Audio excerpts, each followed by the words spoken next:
Boa tarde, pessoal. Estou colocando o stream no ar. Agora são 2 em ponto. Deixa eu só verificar se está tudo certo e já iniciamos nossa aula.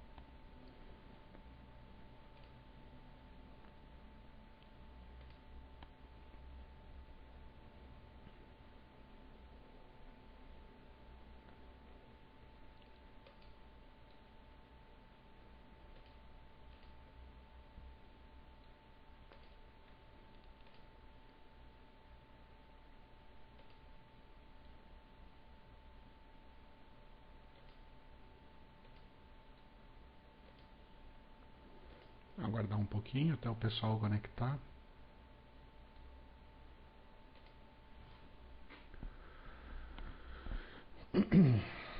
Aguardar um minutinho aí até o pessoal entrar no servidor.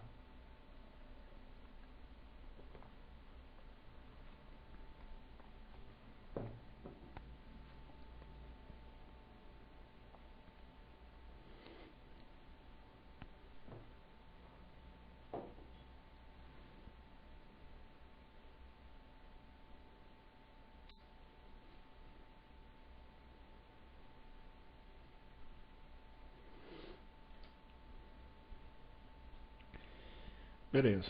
Vamos lá então. Vamos iniciar nossa aula de hoje.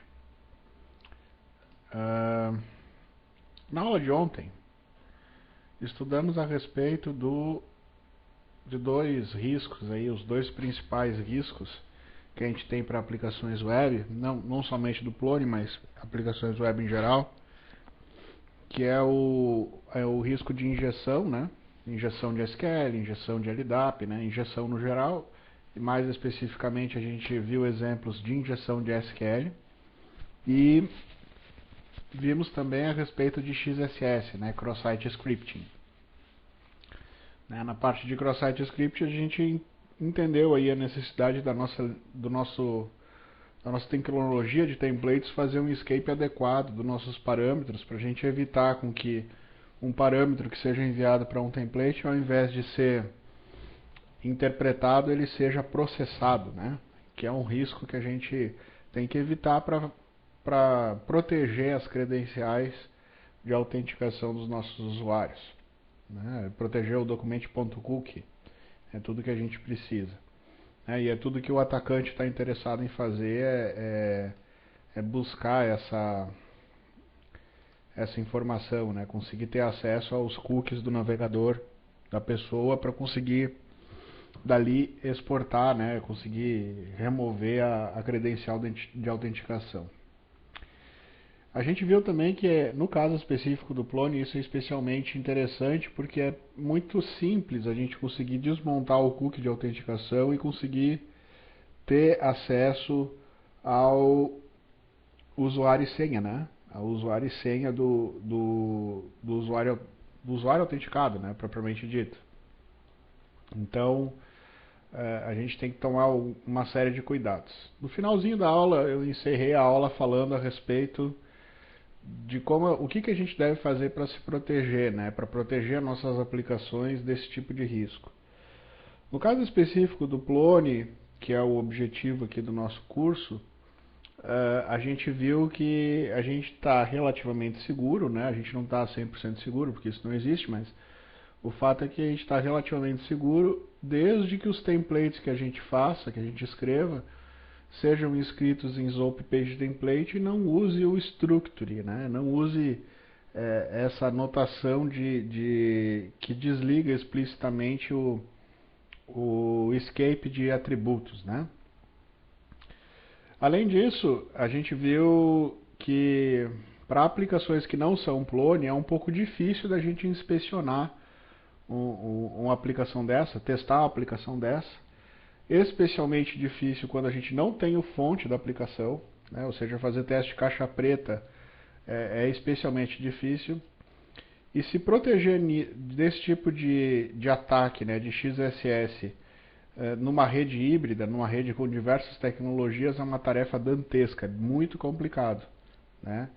Geralmente isso vai implicar na instalação de um sistema de DS, né, que vai exigir que toda a tua arquitetura de rede esteja preparada para a instalação de um sistema desse. e dependendo do tamanho da tua rede e da complexidade da tua rede, isso pode ser bem complicado de fazer. Porque o IDS ele tem que interceptar o tráfego das estações, ele não tem que necessariamente proteger os servidores, sim interceptar o tráfego das estações, para que no momento de um tráfego suspeito, né, ele consiga bloquear a estação, né, bloquear o ponto de rede que está fazendo requisições potencialmente maliciosas. Isso não é nada fácil.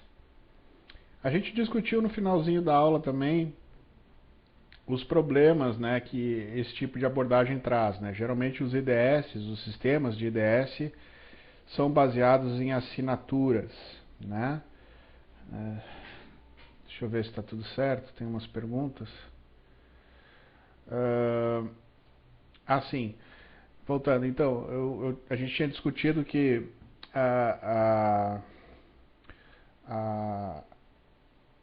os sistemas de IDS que vão te proteger desse tipo de ataque, detectando o tráfego malicioso na tua rede, eles são muito difíceis de serem implantados de maneira eficiente.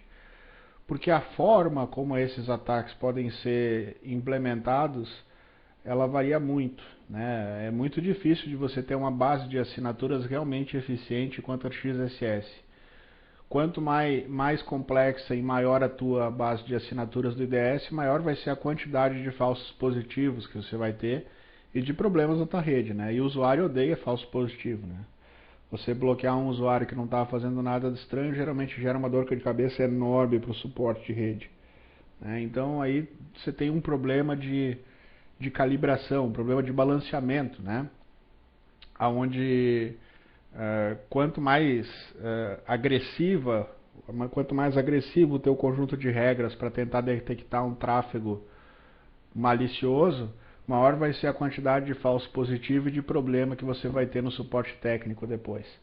Agora, se tu deixar comer solto, né, ou simplesmente não tiver IDS nenhum, você pode sofrer um ataque de XSS e nunca ficar sabendo, né? Isso é um pouco assustador, tá? Vamos ver, eu ontem tive um probleminha, eu acabei tendo que dar uma pequena editada no arquivo que foi disponibilizado com a aula de ontem, né? Mas ele já está disponível desde a manhã de hoje, eu acho que era 7 horas mais ou menos, 7 e pouco da manhã eu já tinha disponibilizado ele. Então eu não sei se quem não acompanhou a aula teve tempo de assistir. De qualquer forma, se vocês tiverem perguntas das primeiras 2 aulas, que eu mostrei um monte de coisa bem obscura aí, vocês podem perguntar. Tem uma pergunta aí do Paulo Henrique, né, o PH. Se expirar a sessão do usuário logado, também diminui a chance do sucesso de ataque. Tem que tomar cuidado com isso, né? Porque que acontece? O XSS, geralmente o objetivo dele é roubar a credencial do usuário. O objetivo primordial de um ataque de XSS é roubar. Só revisando, né, quais são os objetivos. O objetivo inicial, o primordial de um SQL injection é você ter um acesso privilegiado a informações de um banco de dados.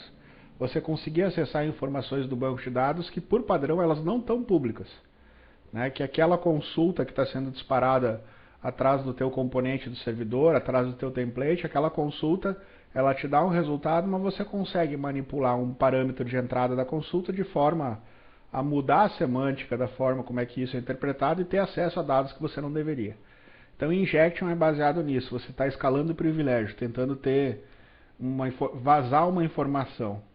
O XSS não. O objetivo principal do XSS é você conseguir capturar uma credencial. A pergunta do Paulo Henrique é se eu, ao expirar uma sessão de usuário, se a chance de ataque diminui. Diminui porque aí o cara não está mais autenticado. O que é expirar uma sessão de usuário?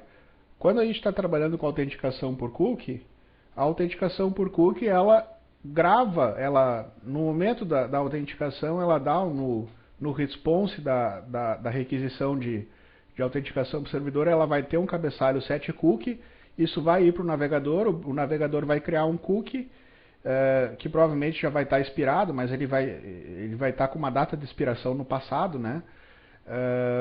Mas enquanto você estiver navegando com aquele cookie criado, todas as requisições que são trocadas entre o navegador e o servidor enviam um cabeçalho cookie dizendo que aquele cookie foi gravado no navegador. E é por aí que a credencial é transportada na rede. O XSS, o que ele faz é justamente tentar, de alguma forma furtiva, né, ter acesso ao document.cookie, que é um método do JavaScript para conseguir ter acesso a essa credencial que está no navegador da pessoa. Se você navega como Anonymous, é impossível pegar esse cookie porque o cookie não existe, né? Então, toda vez que você navega como Anonymous, a chance de você sofrer um ataque de XSS é menor, né? Só que o fato de navegar como Anonymous às vezes pode trazer outros problemas, né? Você vai ter que confiar nos logs da tua rede local para saber quem acessou o que, né? Você não tem a identificação do usuário, né? Se você tem máquinas que podem ser utilizadas por diversas pessoas e você quer usar a autenticação como uma forma de saber quem fez o que, navegar anônimo pode não ser o que você queira, né? A solução, na verdade, é o que? A solução legal para você evitar XSS é você programar direito. Só que programar direito é extremamente difícil, porque mesmo programadores extremamente experientes podem cometer erros, né? Então a tua plataforma tem que dar o mínimo de conjunto de ferramentas para evitar com que o código que é desenvolvido seja um código perigoso, né? No caso específico do Plone, é fazer tudo com template, evitar usar o structure, ter um cuidado especial toda vez que você usa JavaScript para gerar código dinâmico. Tem que abrir muito olho com esses jQuery ou com manipulação de DOM. Toda vez que você estiver fazendo isso e recebendo atributos do request, se esse atributo do request ele não sofre nenhum tipo de validação, nenhum tipo de filtro, ali dentro pode ter qualquer coisa, inclusive um código JavaScript que pode ser processado. Então tem que tomar muito cuidado com isso, né? Esses códigos, esses atributos, todas as entradas do teu programa, né, que vem via request, via formulários, né, ou mesmo através de conteúdo que são armazenados dentro dos objetos do Plone, eles têm que ter um mínimo de validação.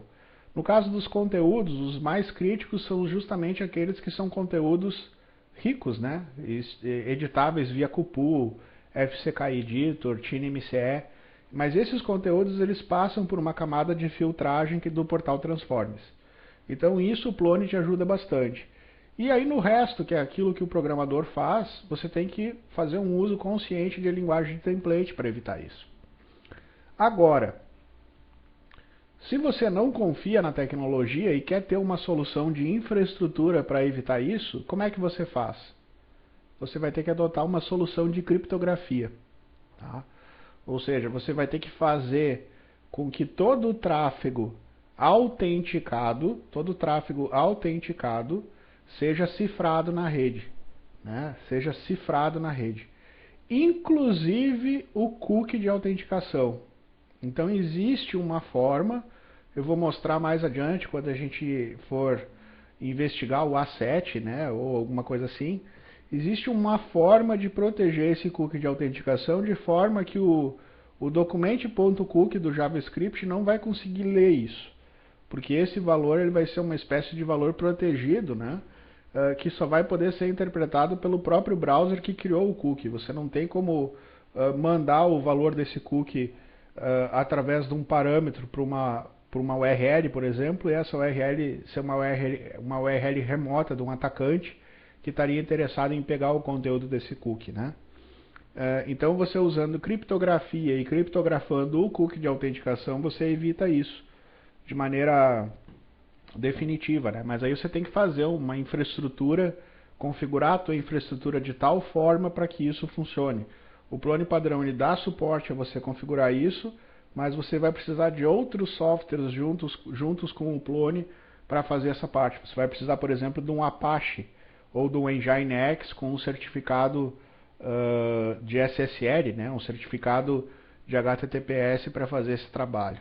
E aí isso desenterra um monte de questões de infraestrutura, né, de validação do certificado, de cifra que é utilizada para o certificado, né.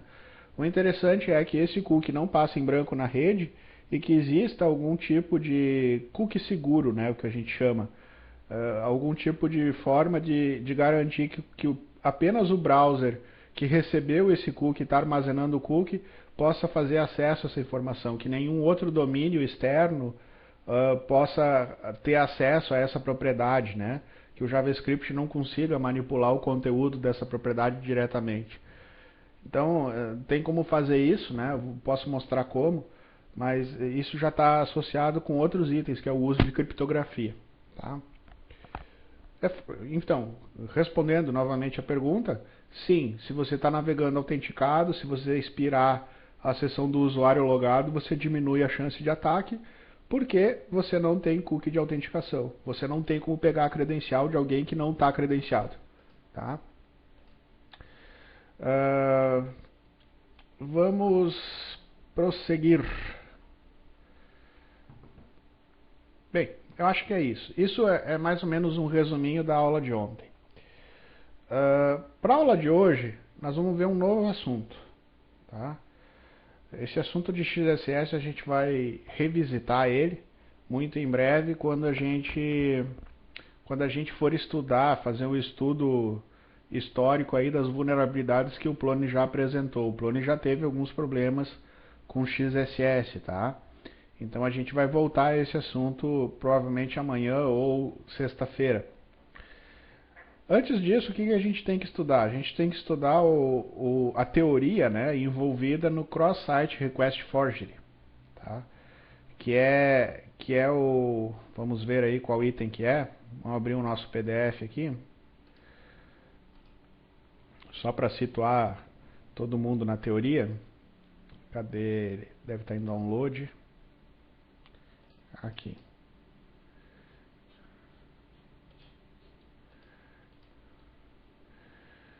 Então,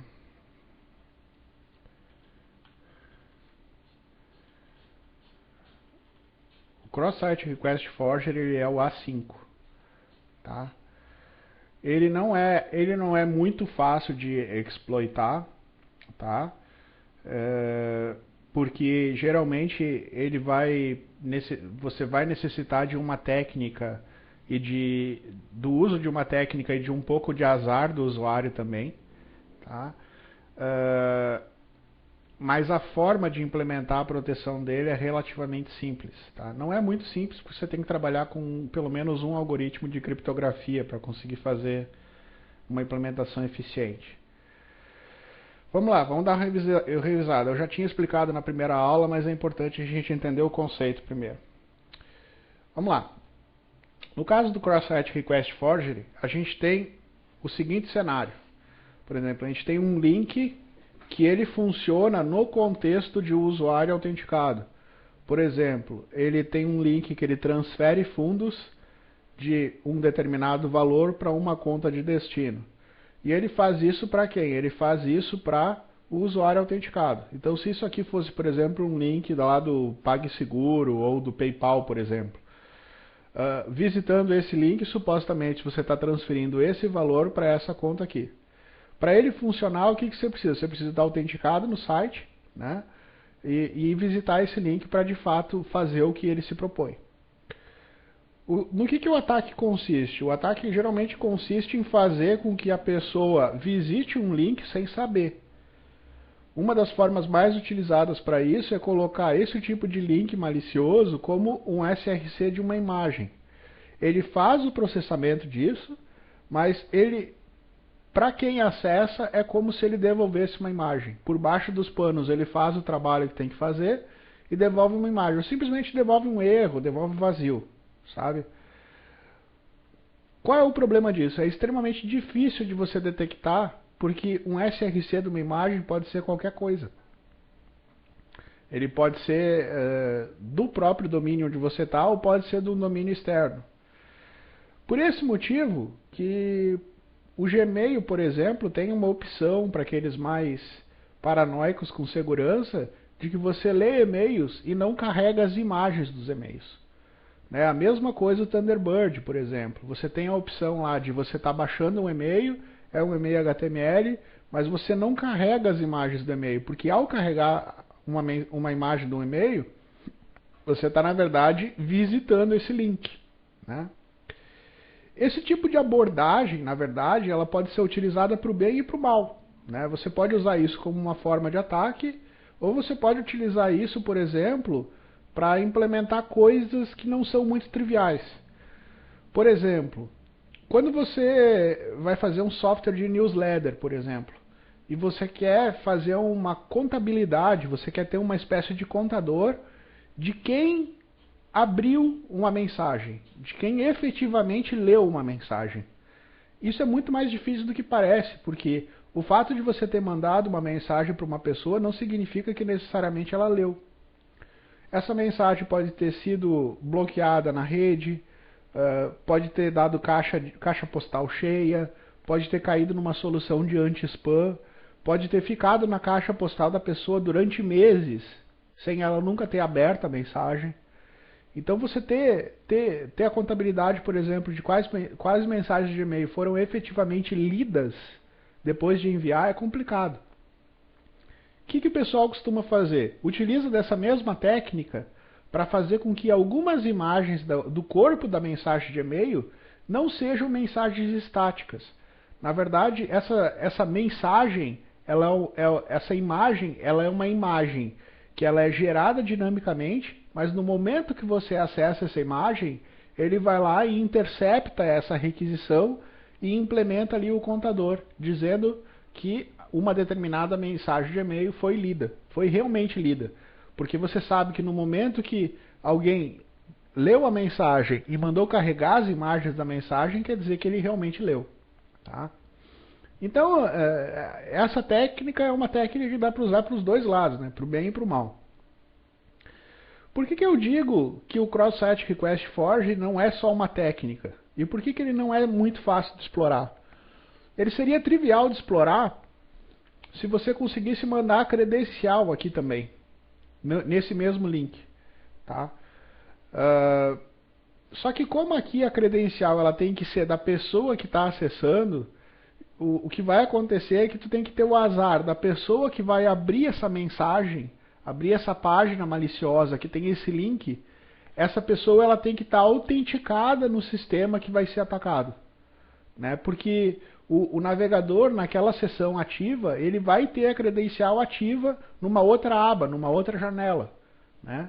Então você tem que ter duas coisas. Você tem que ter o azar da pessoa abrir o link malicioso e ao mesmo tempo essa pessoa está num site devidamente autenticada para que aquela ação não seja bloqueada pelo simples fato da pessoa não estar autenticada para poder disparar aquilo. E é por esse motivo eu já tinha citado, né, que site de banco, por exemplo, quando vai fazer uma movimentação bancária, geralmente tem uma senha especial quando vai movimentar dinheiro. Você tem uma senha para se autenticar e tem uma senha especial que toda vez que você vai fazer uma transação que envolve dinheiro, seja fazer uma transferência, fazer uma TED, um DOC, né? Toda vez que você vai fazer um pagamento de uma conta, algo que envolve dinheiro, essa operação tem uma senha especial, uma senha adicional. Né? Então,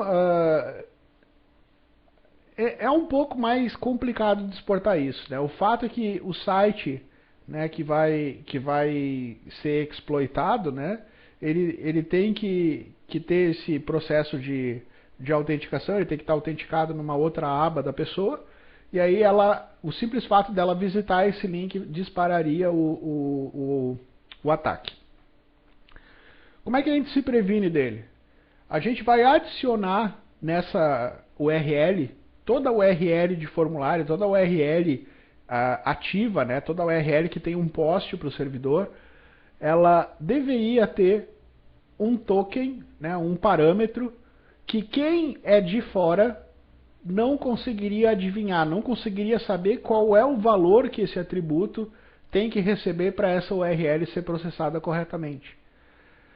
Como é que esse parâmetro é calculado? Geralmente esse parâmetro é calculado como um token aleatório, né, que ele é gerado através de um algoritmo de criptografia, de um algoritmo de hash, né? E esse fator aleatório ele vai ser diferente para cada usuário. Né? Então, isso inviabilizaria, por exemplo, você operar um ataque desses, que nem eu comentei, de fazer transferência bancária, fazendo uma botnet, mandando lá 10 milhões de spam. Se você pudesse fazer isso e não tivesse a proteção de Cross-Site Request Forgery, você mandando 10 bilhões de spams, se 0,1% desse pessoal tiver o azar de abrir a mensagem e estar autenticado no site do banco ao mesmo tempo, seria mesmo assim um ataque altamente eficiente, né? Agora, se essa pessoa, para fazer isso, tivesse que ter na mensagem um token aleatório e que é diferente para cada usuário, você praticamente elimina a possibilidade do ataque funcionar. Porque você teria que ter você teria que conhecer o algoritmo de geração desse token para poder saber que token seria esse e para enviar esse token para cada uma das pessoas. Isso praticamente inviabiliza o ataque, porque a inteligência da proteção está justamente na forma como é que esse token é gerado. Tá? Então, a estratégia é justamente essa. Você vai gerar um token que ele tem que ser aleatório, ele tem que ser diferente para cada um dos usuários e de vez em quando ele tem que mudar. Né? Na possibilidade remota de alguém descobrir o algoritmo, descobrir a chave privada, né? A chave privada que gera esse token, né? A raiz que gera esse token, na possibilidade disso acontecer, você deveria ter uma forma de poder mudar isso, né, para se proteger, gerando novos tokens com novas chaves. Tá? Muito bem, isso está explicado aqui. Tem alguns artigos nas referências que vocês vão poder acessar. E ele está explicado aqui nessa parte. Ó. Ele fala que tem que incluir um token num campo hidden no formulário, né? Ou seja, todo formulário vai ter um campo oculto, né? Que vai ter o valor disso, e esse valor ele vai mudar de acordo com o usuário que está submetendo o formulário. Né? Se é o usuário A, ele vai ter um valor, se for o usuário B, vai ter outro. Ele tem que ser um token único num campo escondido, e geralmente você deve evitar de expor esse tipo de campo na URL. É óbvio que botar isso ou não na URL é irrelevante para quem entende da técnica, né? Porque o fato aí é você saber que tem que mandar um token a mais para aquele formulário poder ser processado. Tá?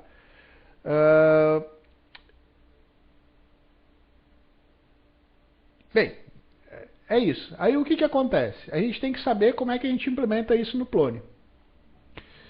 A má notícia é que as versões antigas do Plone não dão suporte a essa implementação. Do Plone 3 para baixo, isso não existe. Tá? 2.5 é completamente vulnerável a Cross-Site Request Forgery. E eu posso afirmar para vocês com quase 100% de certeza que 99% das aplicações feitas em PHP na mão, as aplicações ASP feitas na mão, nenhuma delas sabe que isso existe, nenhuma delas se preocupa com isso. Mas geralmente as aplicações feitas com frameworks de formulário vão ter algum tipo de proteção nesse sentido. Tá? Mas aquela que o programador, aquele que está aprendendo a linguagem, certamente isso não vai existir. Tá? Do Plone 3 em diante, existe um pacote, né, um egg que é responsável por fazer a geração desses tokens e a validação desses tokens. Tá? Nós vamos agora fazer uma viagem ao código-fonte do Plone, né? Nós vamos dar uma inspecionada no código-fonte do Plone para tentar entender como é que isso é gerado. Tá? E tentar entender como que a gente pode usar isso nos nossos formulários. Vamos dar uma olhadinha, para começar, né? Vamos dar uma olhadinha no Plone 3 primeiro. Né? Vamos dar uma olhadinha no Plone 3 para ver como é que ele implementa isso. Tá? Isso é feito num pacote chamado plone.app.keyring, né? De keyring de chaveiro, que é o pacote responsável por armazenar as chaves criptográficas, as chaves privadas que são utilizadas na geração dos tokens aleatórios. Então vamos lá, vamos dar uma inspecionada nesse código, porque nada disso tem documentação. Bem, a gente precisa pegar o código primeiro. Então vamos pegar lá no plone.org e baixar o instalador e fazer uma instalação aí pra gente brincar. Plone 2.5 já falei que não tem, vamos começar com o 3. Vamos pegar o 3.3, 3.3.5. Vamos pegar aqui releases.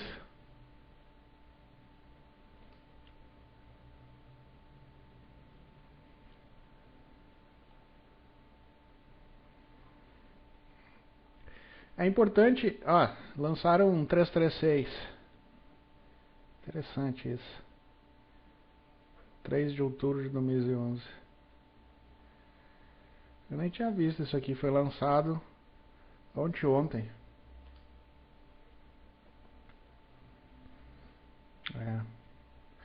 Deve ser aí um conjunto de bug fixes que tinha para 3.3, eles lançaram isso aqui. Tudo bem, não vou me estressar em analisar agora. Mas vamos pegar aqui a 3.3.5.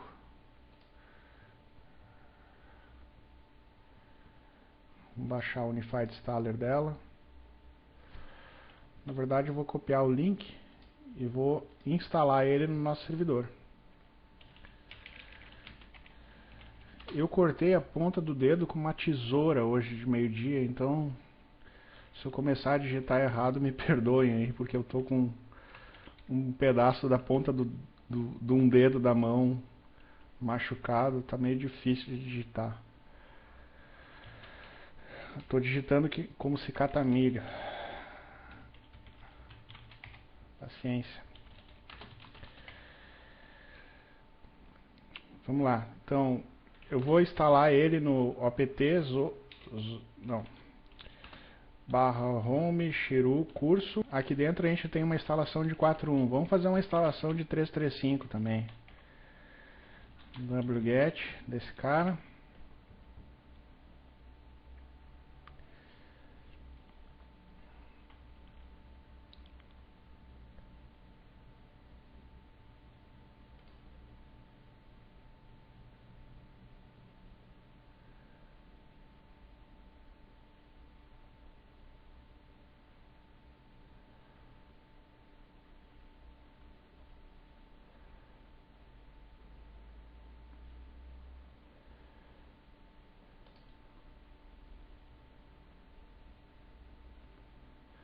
Beleza, já baixou. Vamos fazer a instalação dele então. Vou instalar só para a gente ter acesso irrestrito ao fonte, né? Poder mexer no ambiente. Então vamos descompactar ele aqui. Me parece que um bom percentual do pessoal ainda não usa Plone 4 nos sites em produção e usa o 13. Então é importante a gente ver algumas coisas das versões anteriores também. Então /install --target igual /home shiru curso. Aí aqui dentro Plone 3.3.5 standalone. Beleza. Só aguardar agora a compilação. Demora um pouquinho, mas a gente aguarda aí para poder analisar o código-fonte que implementa essa parte da proteção.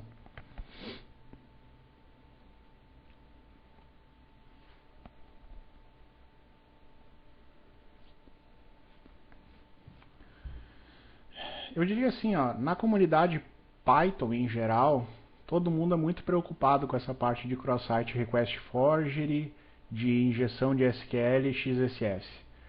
A parte de XSS ela é mais controversa, mas naquilo que diz respeito à injeção de SQL e cross-site request forgery, que exige que o programador tome determinadas atitudes para evitar os problemas, não é só o Plone que tem soluções. O Plone ele é privilegiado pelo fato dos dados não estarem em banco de dados relacional, né?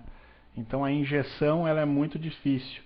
Agora o cross-site request forgery, independente da plataforma que você tiver, você tem que fazer algum tipo de código para se proteger. Eu posso garantir para vocês que os principais frameworks, todos eles fazem. No caso do Django, ele tem proteção para cross-site request forgery. Isso é recente, se eu não me engano na 1.0 não tinha, tá? É recente. E o Web2Py, que é um outro framework também para fazer proteção de cross-site request forgery, também tem proteção. Tem proteção inclusive no Web2Py para submissão duplicada de formulário. Tem aquele usuário destreinado, né, que vai em navegador e dá clique duplo, né? Então, em algumas situações o cara dá clique duplo e acaba submetendo 2 vezes o formulário, uma atrás da outra, né? Então o Web2Py ele tem o mesmo mecanismo que trata a proteção de cross-site request forgery, trata também a possibilidade de clique duplo gerar submissão dupla de um formulário, tá? Como eles fazem é meio subjetivo, tá? Eu não gosto muito, mas o fato é que isso está implementado lá. Vamos esperar aqui até que a nossa instalação de Plone termine, aí a gente vai analisar como é que o Plone implementa isso.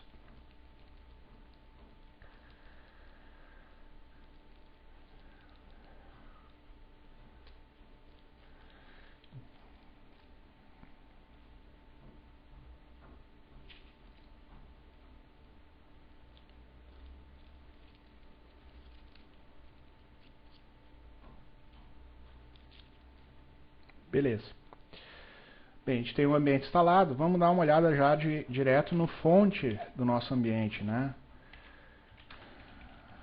Hoje eu estou catando milho aqui, mas vamos lá. Então, deixa eu só ajustar uma coisa aqui.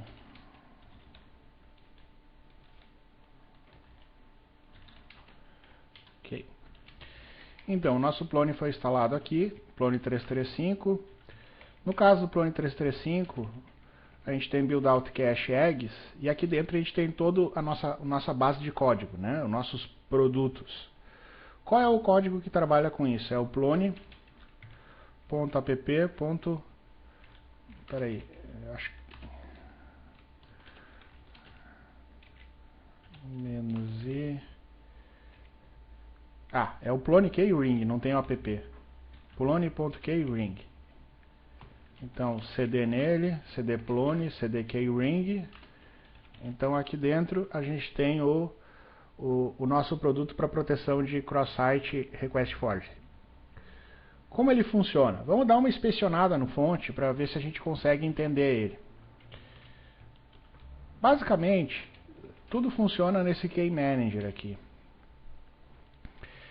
Esse Key Manager, cadê a função que gera?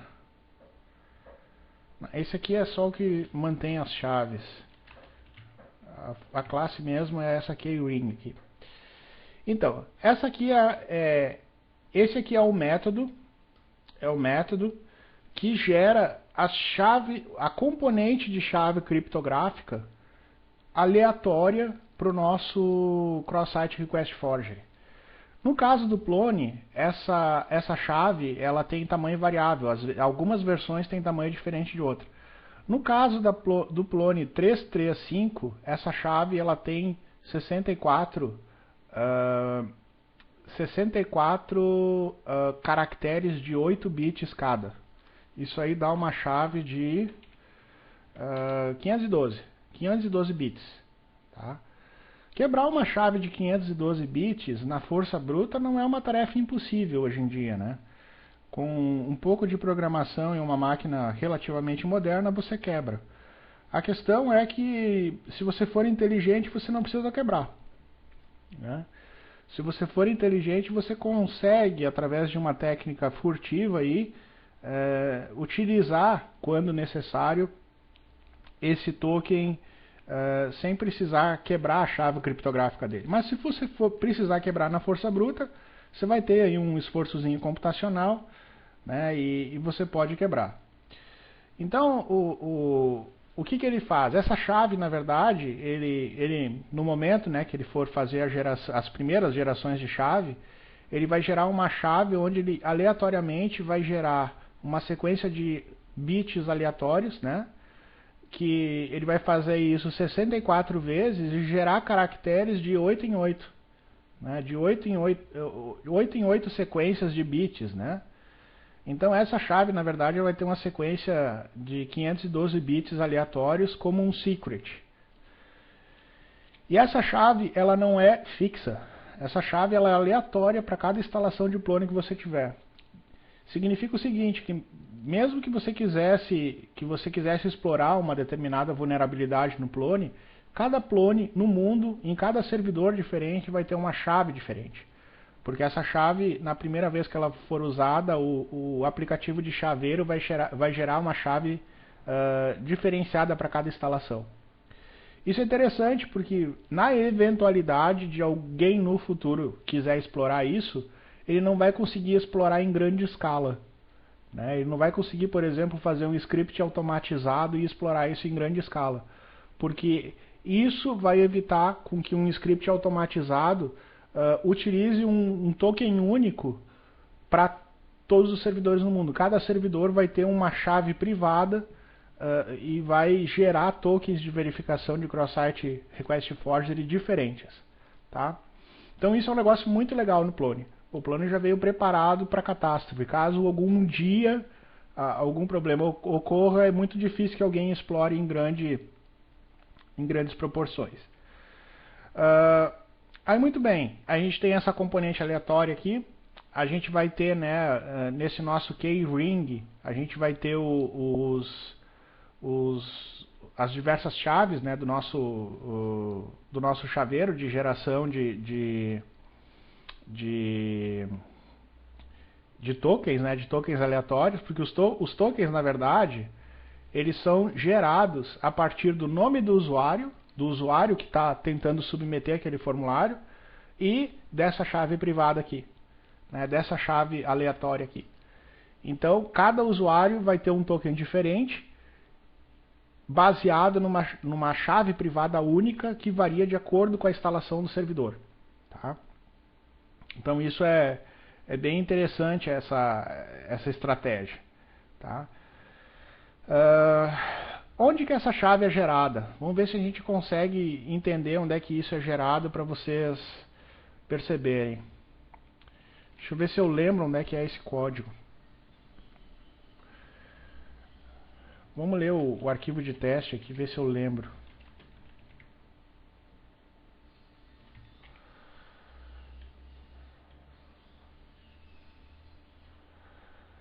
Que agora de cabeça eu não lembro aonde que é gerada, porque é num outro pacote, se eu não me engano. O key-ring ele só mantém o chaveiro e as chaves primárias, as chaves privadas.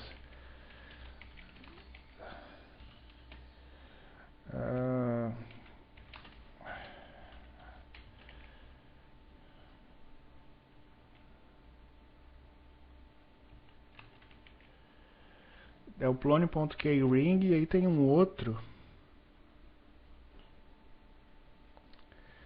Deixa eu ver se eu lembro o nome do produto que faz isso.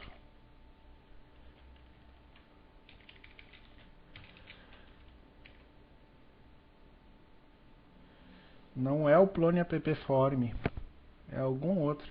Deixa eu fazer um grep aqui.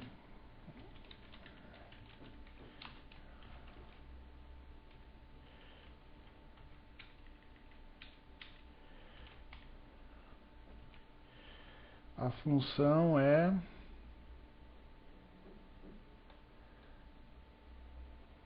aqui tem um teste, ó.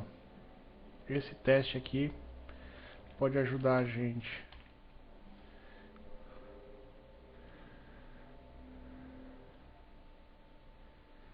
É esse cara aqui mesmo.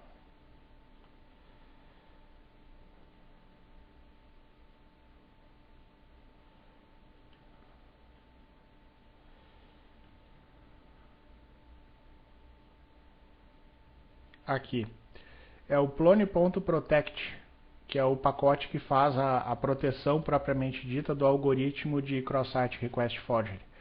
Então o plone.keyring é quem vai fazer a armazenagem da semente aleatória, né? Daquela chave privada que vai auxiliar no processo de geração de tokens.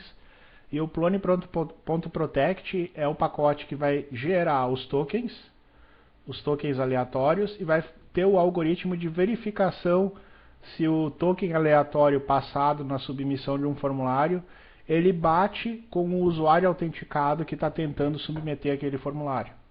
Tá? Então vamos dar uma olhadinha nesse plone.protect aqui. É ele que faz a brincadeira. Então é plone.protect, plone.protect. Vamos ver aqui. Esse cara aqui ele implementa uma classe chamada Authenticator. Tá?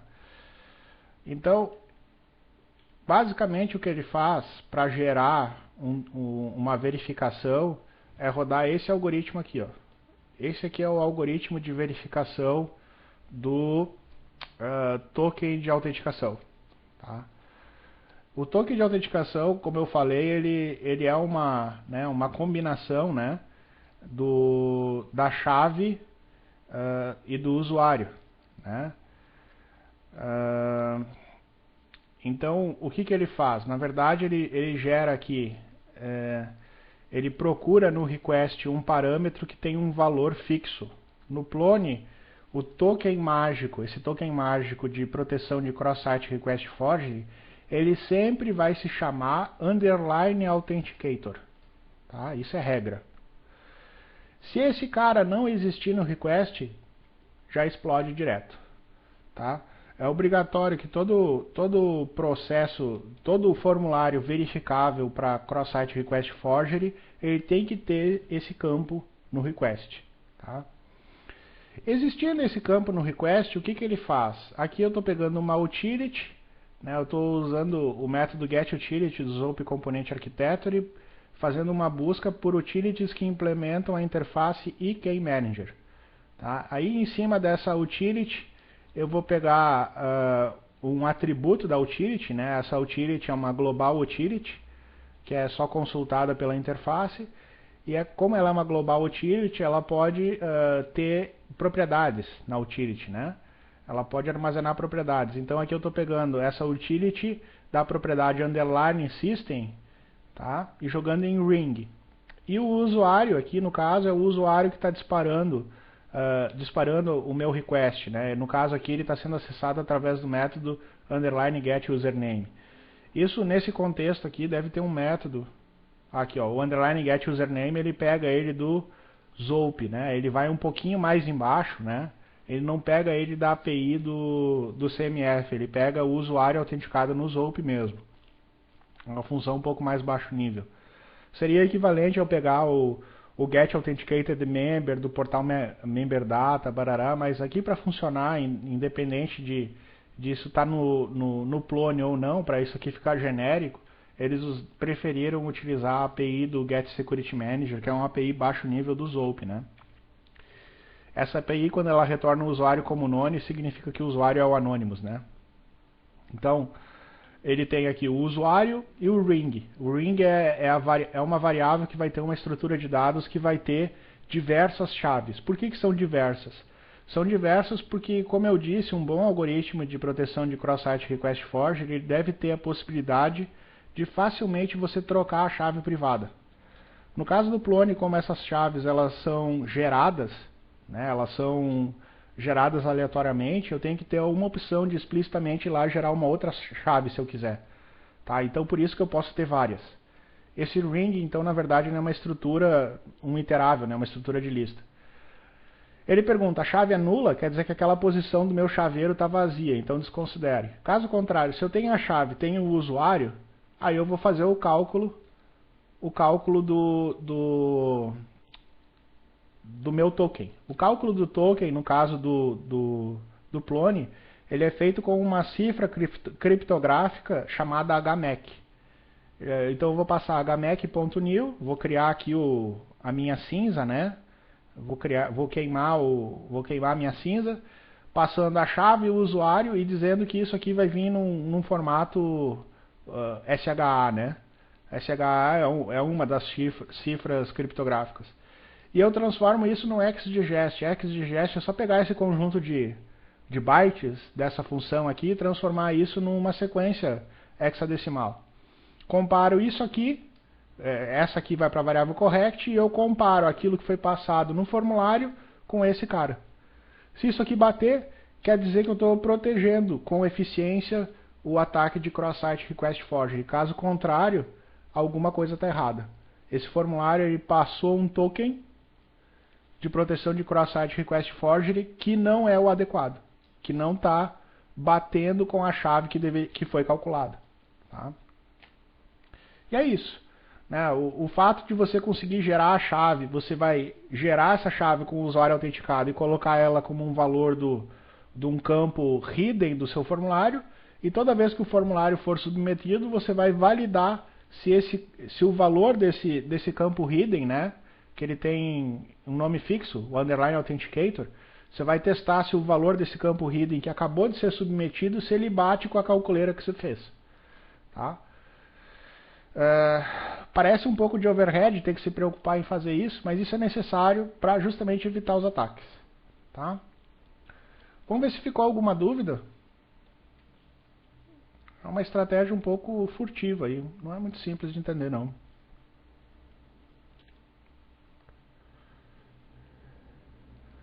Tudo tranquilo?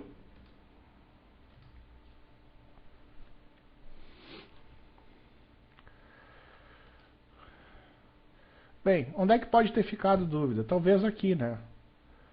Esse método getUtility, isso aqui faz parte do Zope Component Architecture, né? Para quem já está mais habituado aí com as APIs do Zope 3, que podem ser utilizadas no Plone 2, no Zope 2, no Plone não, no Zope 2, né? Isso aqui é uma chamada da Zope Component Architecture, onde eu estou procurando uma classe, né? Eu estou procurando algum tipo de implementação, né? de classe que implementa essa interface aqui, EKManager. Por que isso é implementado dessa forma? Porque o Plone ele empacota o Plone.keyring, que é a implementação padrão de KeyManager. Mas eu posso inventar uma implementação minha. Eu posso inventar um novo tipo de componente para o Plone para guardar as minhas chaves criptográficas. Né? Porque, querendo ou não, essa chave criptográfica está armazenada dentro de uma propriedade do ZDB. Né? Então, se eu quiser botar isso numa fonte externa, sei lá, algo bem paranoico mesmo, se eu precisar, eu posso fazer.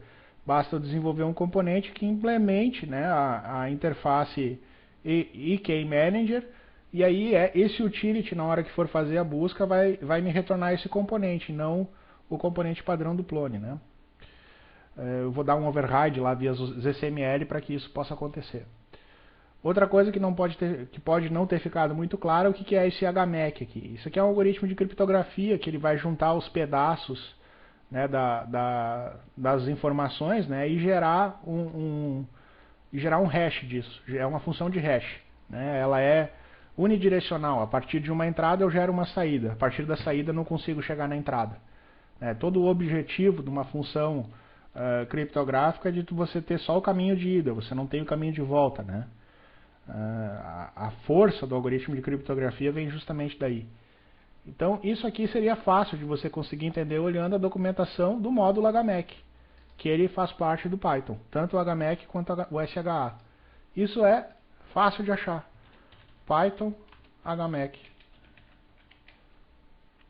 Tá aí, ó. Tá aí a documentação do módulo HMAC. E tá aqui a sintaxe, né? Eu passo a chave, uma mensagem e um digest mode. Ok? Não é difícil de fazer não. Aqui embaixo no próprio módulo deve ter exemplos. Vamos ver se tem exemplos da hashlib. Deixa eu aumentar a fonte aqui. Ó, esse aqui é a mesma estratégia, só que em vez de usar HMAC eu estou usando MD5. Né? MD5 ele é mais... Enfim, é de senso comum, ele é mais conhecido, né? Mas o que eu faço aqui? O que eu estou usando a mesma coisa, estou queimando um hash, né? Estou criando um M, uma variável M, que é o hashlib.md5, ele é um objeto gerador de MD5, né? Um objeto MD5. E aí toda vez que eu dou um update nele, eu estou jogando um texto dentro desse cara. Quando eu chamo o digest, ele vai pegar todos os textos que eu dei update antes e vai gerar uma assinatura. A assinatura é essa sequência aqui de caracteres. Isso aqui, para quem não está habituado, esse *x significa que isso aqui é uma sequência de caracteres representada por caracteres hexadecimais. Tá? Então, esse BB aqui é um caractere hexadecimal. Né? O byte, né, ele vai de 0 a 255. Para representar 255 valores em hexadecimal, eu preciso de duas letras, de 0 até FF. Então tudo que tiver contrabarra X e duas letras depois é um byte, né? E aí depois o que eu posso fazer? Eu posso gerar um hexdigest desse cara para gerar uma sequência de caracteres hexadecimais justamente com esses valores de byte, que é o que eu estou usando lá. O valor do meu token é um hexdigest de uma sequência de bytes. Tá? Tem que tomar cuidado com isso, que isso aqui não é uma sequência de caracteres, né? Sequência de caracteres, dependendo da codificação que a gente usa, se está usando Unicode ou não, ela pode simplesmente não ser compatível com os valores de uma sequência de bytes, tá? Por isso que existe lá os encode e unicode error. É isso aí. Então, aquilo ali que eu mostrei do pedaço do fonte, né? Essa parte aqui é onde é que eu estou gerando a minha assinatura do meu hash. O que eu preciso saber agora? Eu preciso saber como é que eu adiciono esse meu hash nos formulários e como é que eu valido esse meu hash nos meus formulários. Né? Ou seja, eu tenho que ter uma função mágica na minha API, que eu vou chamar ela e vou dizer, ó, Plone, dá uma calculada para mim aí qual que é o hash de proteção de cross-site request forgery e coloca aqui uma tag para mim no formulário. Eu tenho que fazer isso e depois eu tenho que ter um código Python padronizado para fazer a efetiva validação desse hash no meu validador de formulários. O como isso vai fazer depende muito da tecnologia que você vai utilizar para fazer a geração do formulário e fazer a validação dele. Né? Como fazer a geração de formulários é algo que essencialmente a gente faz com HTML, a gente faz com HTML puro, né? Independente se a gente está usando CMF Form Controller ou Zope.formlib, ou se a gente está usando o Z3C.form, não importa. Como a gente está fazendo isso com HTML, geralmente a gente vai fazer isso no page template, então tem que ter uma forma de, a partir de um page template, gerar esse token criptográfico. Como é que a gente faz isso? Vamos ver se a gente acha. É só achar alguém que vai me gerar um cara chamado underline authenticator. Tá? Pela lógica, esse próprio componente aqui, esse Plone Pronto Protect, tem que fazer isso, né? Então, vou fazer um grep desse cara aqui, asterisco. Ó, aqui tem um exemplo, ó. No próprio Authenticator. O método é esse cara aqui, ó. Esse cara aqui que vai gerar o nosso componente, tá? No caso aqui, ele não é um método direto, porque isso está implementado dentro de um pacote e está disponibilizado através de um componente. Olha só que interessante. Isso aqui é um class Authenticator View, que ele herda de Browser View. O que é isso aqui? É uma classe que é uma view. Ele implementa uma interface e Authenticator View. Por que ele implementa isso? Para depois, a partir da Zope Component Architecture, eu poder fazer a adaptação. Perguntar qual que é a classe que implementa uma determinada interface para poder pegar o método dela. Né? Isso torna o componente genérico. E o método em si, que é o Authenticator, o que ele vai gerar? Ele vai fazer o cálculo, né? Ele vai pegar o utility do Key Manager, vai pegar o secret daqui de dentro, vai pegar o usuário autenticado, gerar a minha cinza pelo algoritmo e vai retornar o input type hidden name underline authenticator com o valor alf, que eu acabei de calcular aqui em cima. Então tudo que eu tenho que descobrir é como é que eu chamo esse método do authenticator dessa classe que implementa essa view dentro de um page template comum. Mas essa aqui é a lógica que eu quero. Né? Como é que eu faço para chamar isso no page template comum? É aí que a gente vai verificar. Tá? E tem o método verify. Né? O método verify ele faz a verificação se o authenticator que está no request, de fato ele bate com esse algoritmo de geração de chave aqui. Vamos ver se eu descubro agora como é que a gente chama essa implementação aqui no page template. Que essa implementação é uma classe, né? A gente tem que chamar o método que essa classe implementa. Isso aí deve estar, deixa eu ver. Vamos ver se nos testes aqui tem algum exemplo. Teste Authenticator. Acho que aqui não vai ter.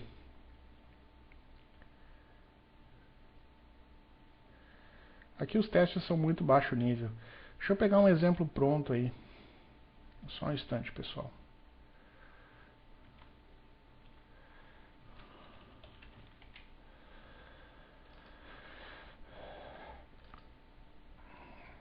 Eu quero deixar bem mastigadinho.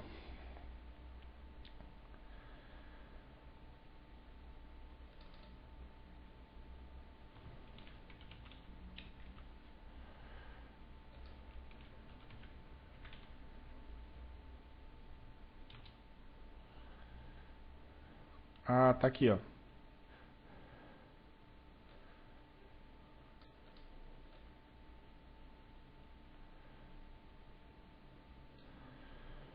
A forma como a gente faz isso é a seguinte.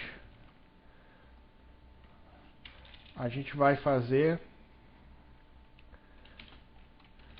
Eu vou dar um grep aqui, para pegar já um exemplo pronto. -RI.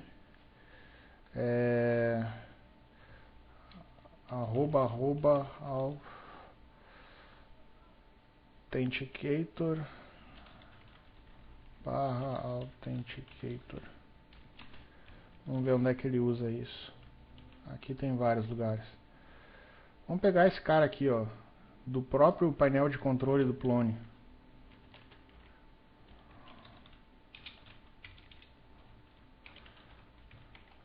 Ó, esse aqui é um page template qualquer. Eu peguei aí um dos muitos page templates que são usados no código-fonte do Plone e que fazem uso dessa estratégia de proteção contra cross-site request forgery.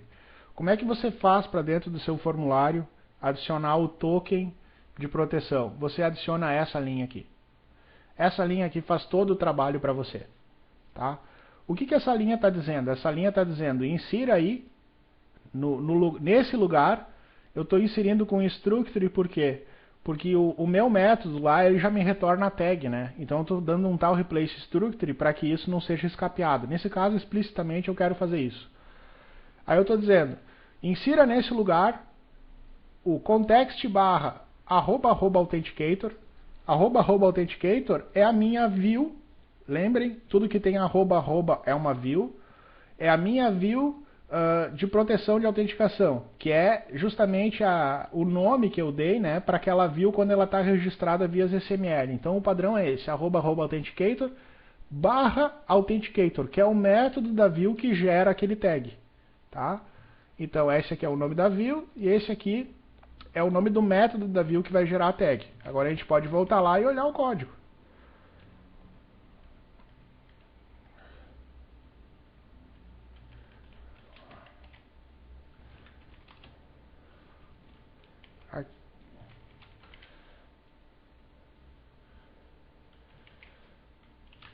Plone protect no Authenticator. Authenticator. Ok? Como é que eu sei que @authenticator é essa view aqui que está registrada? Isso está num XML, né? Eu tenho que analisar o configure.xml desse plone.protect aqui, e lá vai estar descrito que esse authenticator view aqui ele está registrado como uma view nomeada, né? Quando eu tenho @ alguma coisa, isso é uma named view, né? É uma view que tem um nome específico, né? Uma named view é um multi-adapter, nomeado de uma determinada classe, né, para o contexto do request. Tá? Por isso que ela tem essa sintaxe, é um @authenticator /authenticator, que é esse método aqui que eu estou invocando. Tá? Ele vai gerar esse link aqui, essa tag lá dentro do teu page template com o token de criptografia. Tá? Vamos ver agora. Deixa eu ver se no configures XML isso está claro.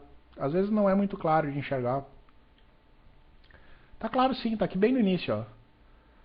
No caso aqui, esse configures XML ele está registrando uma view chamada Authenticator.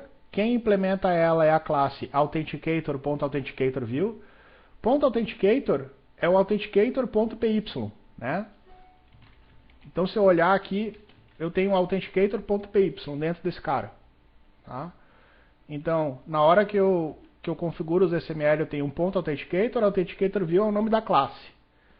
E aí o que ele está dizendo? Ele está dizendo que esse cara ele vai ser uma view, uma named view chamada por @authenticator. Ela pode ser chamada no contexto de qualquer objeto, ou seja, em qualquer contexto ela pode ser invocada. Isso aqui não é muito comum, geralmente o for aqui é o contexto onde a view vai ser invocada, e esse contexto geralmente é controlado, né? A exceção é justamente essa. O caso mais comum é que as views, elas são views de um determinado tipo de objeto, e esse tipo de objeto ele é definido pela classe, geralmente. Pela classe não, pela interface, ou seja, você diz que essa view vai estar disponível para todos os objetos que implementam uma determinada interface. Você pode fazer isso também pela classe do próprio objeto, mas geralmente é feito pela interface. Essa aqui é uma exceção. É um exemplo de uma view que ela está disponível em todos os contextos. Ela está pública, ou seja, ela pode ser acessada por qualquer tipo de usuário, inclusive o Anonymous, né? E ela tem esse parâmetro a load interface. A load interface. Boa pergunta. Aqui eu não lembro exatamente o que o load interface gera, mas deve ser algum tipo de validação de qual é a interface que a classe que isso implementa tem que ter, né? Não lembro exatamente por que tem isso nesse caso aqui. Esse load interface ele é opcional na declaração de views. Então é isso. Essa é a chamada que você faz. Você vai fazer um método, você vai sempre invocar um método de uma view que vai fazer a geração desse token para você.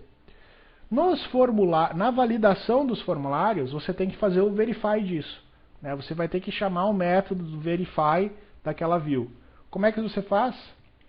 Vamos pegar o exemplo aí. Fazer o verify, você vai ter que invocar, deixa eu ver aqui.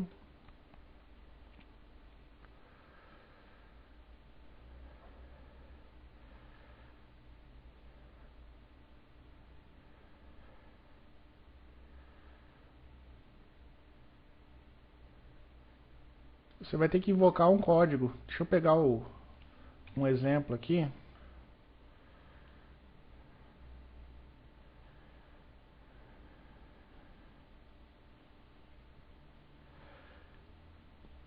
O que você vai fazer é a mesma coisa lá. Você vai pegar o contexto da view, né? O @authenticator, e aí você vai chamar o método verify dela. Se o método verify retornar falso, você vai dar um raise de forbidden, né? Ou de unautorized, né? A diferença é que o forbidden realmente ele vai cortar a conexão e o unautorized vai redirecionar para o login.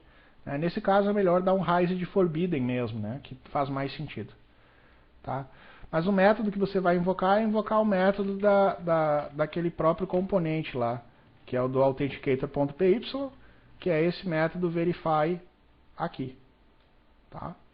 Vocês podem perceber que o método verify ele não vai receber parâmetro nenhum, ele vai simplesmente pegar o valor do underline authenticator que tem que estar no request naquele momento e vai bater se ele casa com a chave criptográfica e o usuário autenticado.